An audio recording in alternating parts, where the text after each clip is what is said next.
இன்றைக்கி சூப்பரான பூரண கொழுக்கட்டை எப்படி ரொம்ப நேரம் ஆனாலும் சாஃப்டாக இருக்கிறதுன்றதை தான் பார்க்க போகிறோம்.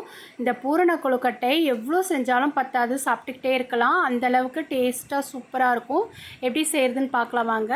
ஃபஸ்ட்டு நான் ஒரு கப் அளவுக்கு உடச்ச கடலை எடுத்துக்கிறேன். மிக்ஸி ஜாருக்கு சேர்த்துக்கலாம். நல்லா கொரப்பாக அரைச்சிக்கோங்க, ரொம்ப பவுடர் ஃபார்ம் வேண்டாம்.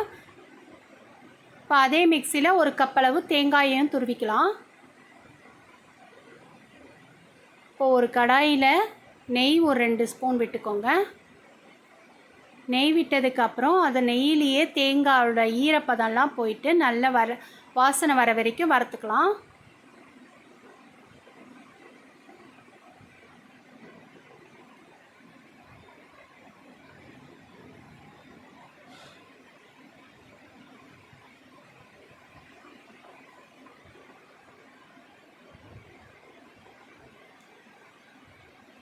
இப்போ நல்லா தேங்காவோட வாசனை வர வரைக்கும் வறுத்தாச்சு, ஈரப்பதெல்லாம் போயிடுச்சு.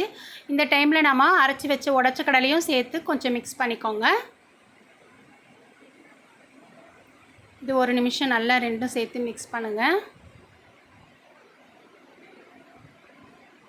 இப்போ இது நல்லா மிக்ஸ் ஆகிருச்சு.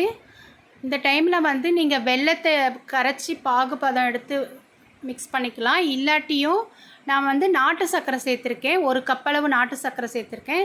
நீங்கள் நாட்டு சர்க்கரையும் சேர்க்கலாம், இல்லைனா வெல்லத்தையும் கரைச்சும் சேர்த்துக்கலாம். இந்த டைமில் ஏலக்காய் தூள் 1 ஸ்பூன் சேர்த்துருக்கேன். இந்த மாதிரி செய்யும்போது வேலை ரொம்ப ஈஸியாக முடிஞ்சிடும், ரொம்ப நேரம் எடுக்காது.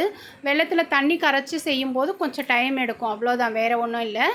இப்போ பாருங்கள், நல்ல ஒரு பக்குவத்துக்கு வந்துருச்சு. இதை அப்படியே ஆஃப் பண்ணிட்டோன்னா சரியான பக்குவம் வந்துடும்.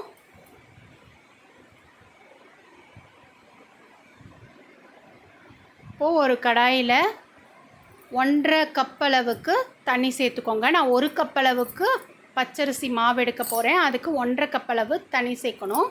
1 ஸ்பூன் உப்பு போட்டுக்கோங்க. நான் கல்லுப்பு தான் சேர்த்துருக்கேன். 1 ஸ்பூன் நெய் போட்டுக்கோங்க. தண்ணி கொஞ்சம் நல்லா கொதித்து வரட்டும். தண்ணி நல்லா கொதிக்கிற டைமில் மாவை மிக்ஸ் பண்ணிக்கலாம். நம்ம ஊற வச்சு அரைச்சி காய வச்சு அப்படி இல்லை, நம்ம கடையில் வாங்கின ரெடிமேட் மாவாக இருந்தாலும் பரவாயில்ல, இல்லை இடியாப்ப மாவாக இருந்தாலும் பரவாயில்ல. இப்போ கொஞ்சம் நல்லா கிளறி விட்டுக்கோங்க. இந்த மாவு திருப்பி போட்டால் அப்படி பந்து மாதிரி விழணும். அந்த அளவுக்கு ஒரு நிமிஷத்துலேயே நல்லா நமக்கு ரெடி ஆயிரும், ரொம்ப நேரம் எடுக்காது. பாருங்கள், சூப்பராக ரெடியாகி வந்துருச்சு. பாருங்கள், நல்ல ஒரு திக்கான பக்குவத்துக்கு வெந்து வந்துருச்சு. அப்படி விரும்பும்போது நமக்கு கொழுக்கட்டைகள் நல்ல வெள்ளை வெளியல்னு நல்ல சாஃப்டாக உடையாமல் வரும். இதை அப்படியே மூடி வச்சுருங்க. சூடு பொறுக்கிற பக்குவம் வந்ததுக்கப்புறம் நல்லா மிக்ஸ் பண்ணி கொடுக்கணும். இதை நம்ம கைகளால் நல்லா மிக்ஸ் பண்ணும்போது நல்ல கொழுக்கட்டைகள் சூப்பராக வரும். இதை நல்லா மிக்ஸ் பண்ணி எடுத்துக்கோங்க.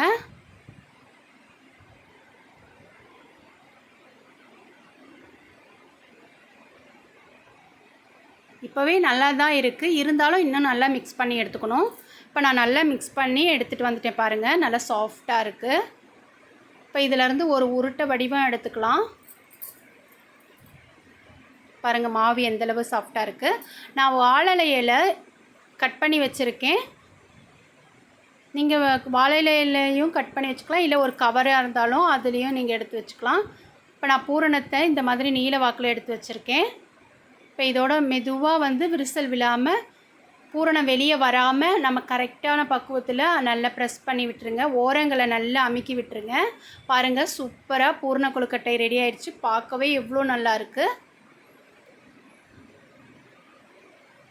இந்த பூரணம் வெளியே வராத அளவுக்கு ஓரங்களில் கொஞ்சம் மெதுவாக ப்ரெஸ் பண்ணி விட்டுருங்க. இப்படியே எல்லாத்தையும் செஞ்சு கொண்டு வந்துடலாம். இப்போ நான் இன்னொரு வடிவத்தில், வட்ட வடிவத்தில் செய்கிறது எப்படின்னு காமிக்கிறேன். பாருங்கள், கொஞ்சம் மாவு எடுத்து வச்சுட்டு இந்த மாதிரி ப்ரெஸ் பண்ணி விட்டுக்கோங்க. இப்போது உள்ளே ஒரு பூரண உருண்டையை வச்சுட்டு மெதுவாக அப்படியே மேலே தேய்ச்சி வந்துட்டோன்னா அழகாக வந்துடும். இப்போ நம்ம கைகளால் உருட்டுறதை விட கீழே போட்டு நம்ம உருட்டும் போது கரெக்டான பக்குவத்துக்கு நமக்கு வந்துடும். அவ்வளோதான்.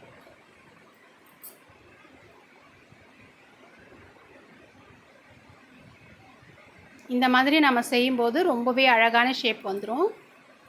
பாருங்கள், எவ்வளோ நல்லா வந்திருக்குன்னு. இப்போ எல்லாத்தையும் செஞ்சு எடுத்துகிட்டு வந்துட்டோம். ஒரு இட்லி பாத்திரத்தில் தண்ணி நல்லா கொதிக்கணும். கொதிச்சதுக்கப்புறம் தட்டு போட்டுருங்க. தட்டு போட்டுட்டு நான் ஒரு வாழை இலையை போட்டுக்கிறேன். போட்டுட்டு இந்த மாதிரி கொழுக்கட்டைகளை எல்லாம் அடுக்கி வச்சுருங்க. ஜஸ்ட்டு ஒரு 10 நிமிஷம் இருந்தாலே போதும், சூப்பராக கொழுக்கட்டைகள் ரெடி ஆகிடும்.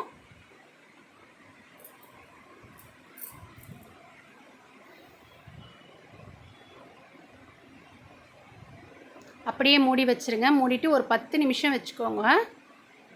இப்போ பாருங்கள் 10 நிமிஷம் ஆயிடுச்சு. சூப்பராக கொழுக்கட்டைகள் வெந்து வந்துருச்சு பாருங்கள். இது அப்படியே கை வைக்காமல் ஒரு 5 நிமிஷம் வெயிட் பண்ணுங்கள், அதுக்கப்புறம் பார்க்கலாம். பூரணமும் கொழுக்கட்டையும் எந்த அளவுக்கு ஒட்டி வெந்து வந்திருக்கு பாருங்கள். சூப்பராக சாப்பிட்றதுக்கு அவ்வளோ டேஸ்ட்டாக இருந்தது. இதை எல்லோரும் நான் சொன்ன அளவுகளை கரெக்டாக ஃபாலோ பண்ணி செஞ்சு பாருங்கள். சூப்பரான பூரண கொழுக்கட்டை விநாயகர் சதுர்த்திக்கு எல்லோரும் செஞ்சு பயனடைங்க. தேங்க்யூ.